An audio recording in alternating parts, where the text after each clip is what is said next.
What's up, YouTube? So I'm here with Ultra Reality Games, here to bring you guys a new video discussion today, and we're here to discuss Evil Sworns. The reason why we're discussing Evil Sworns is that it has become one of the most talked about decks in the last couple of weeks.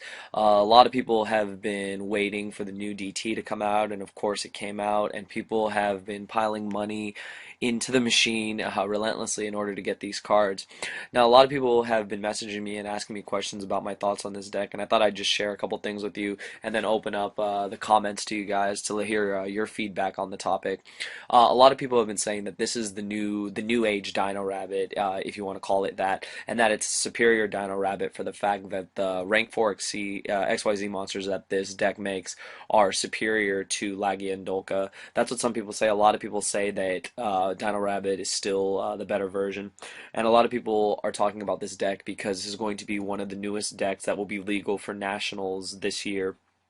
And people have been practicing with the deck, building it on DN. I'm sure if you go on DN or DevPro or wherever you play online, you'll see a lot of people are testing out this deck. And the reason why they're testing it out, it is one of the most interesting decks, I think, to come out in Yu-Gi-Oh! Also, if you follow ShriekToday.net, you'll see that the deck is originally called Verz in the OCG.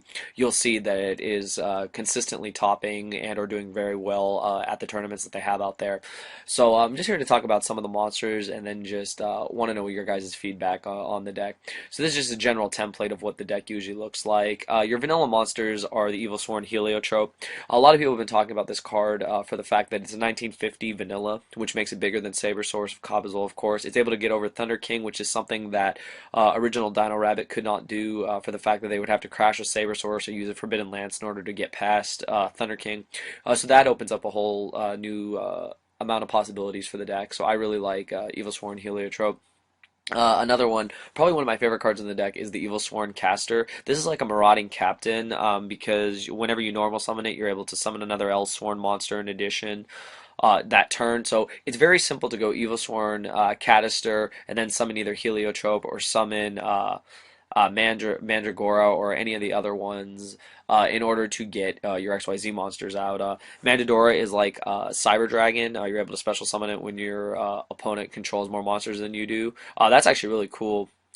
If your opponent controls more monsters than you, so say they have three, you have two, you can summon it, which is really, really cool.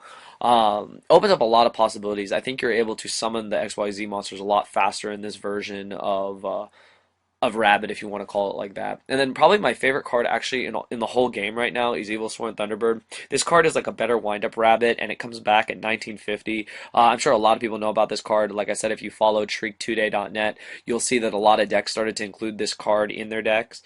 This card is ridiculous. Like I said, it's able to chain off any effect, so it's a really great card to talk about, and a really great card that you can throw in pretty much any deck. So running it in this deck, of course, adds a lot of interesting plays you can do with the deck.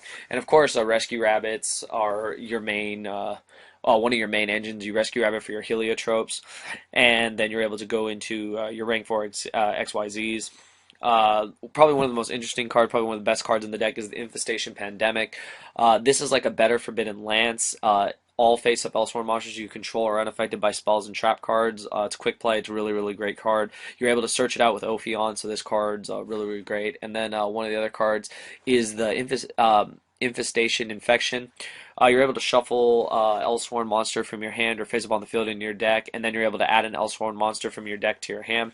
So this is a way that you're able to recycle your heliotropes if you draw them in hand in order to make your Rescue Rabbit live. So that's why you're able to run two Rescue Rabbits in this deck with only one set of vanillas. You're able to recycle them, which I think is really, really cool.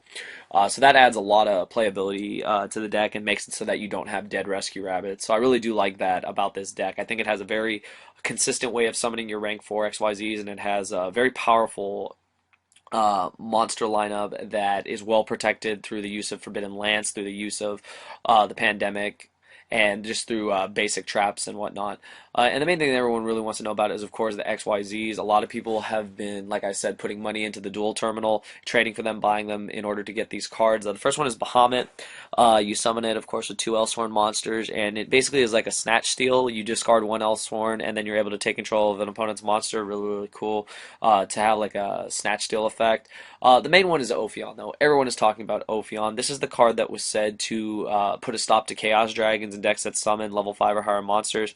What I love about this card, aside from its effect, is that you're able to detach XYZ material, and you're able to add the Infestation spell or trap to your hands. You're able to get Infection, but most importantly, you're able to get the Pandemic. So basically, on turn 1, if you're able to make rank 4 XYZ, you make Ophion, you're able to search Pandemic, and you're able to protect your Ophion for that turn, which I think is really, really good. And plus, it's 2550, so right there, it's already bigger than most monsters in the game, and it makes it a lot harder for your opponent to get past it. I think that's just a really great card. Other ones that people talk about, Ouroboros. This card is used in multiple decks, but this card is really cool. If you guys look at the picture really quickly, I didn't even notice, this is a Trishula, kind of like a dark Trishula. It has the effects of Trishula. You're able to target one card your opponent controls, return that target to their hand. You're able to send one random card from your opponent's hand to the graveyard, and you're able to target one card in your opponent's graveyard and banish that target. Really great. This card's ridiculous, 2750. It's a big monster too. It does take three level 4s, but that's pretty simple to do in this deck since you do have a Marauding Captain, you do have special summoning of a Cyber Dragon, Elsworn, and you're able to just normally have an Elsworn monster on the field. So it's not as hard to summon as a lot of people think. And then uh, Thanatos is really, really good. You're able to summon it with just 2 level 4 dark monsters, and it's a quick play effect. You're unaffected by the effects of other effect monsters until the end phase. That's really great. It's only 2350, but you're able to protect it, and you're able to get past a lot of monsters with this card, and being unaffected by monster effects is great. And then another one, I don't know if a lot of people will run, but it was worth mentioning, is Evilsworn Nightmare. And this one, of course, takes 2 level 4 dark monsters, and you're able to detach one XYZ from this card and change a special summon monster to face down defense position. So basically, if your opponent special summons a monster, you're able to detach, and you're able to put it automatically in defense position. So that's really cool. It's not that strong a monster, but it has a strong defense, so that could be something that people do with the card. But yeah, let me know your guys' thoughts down below, what you think about the deck. This is just a general template and general introduction to Evilsworns. I know a lot of people are going to be running this deck in Nationals. I know a lot of people are testing with it now. What I'd like to know in the comments below is, what do you guys think about this deck? Do you think this deck is going to be as good as everyone says it's going to be? Do you feel that it's all hype? Do you feel that some of the cards will be used while others are not? Do you feel that cards like Evilsworn Thunderbird will be put in other decks? Just let me know your thoughts below. Another thing I have here just in the side deck is Forbidden Dress. This is a card that a lot of people are saying should be used in the deck, either in the main deck or side deck.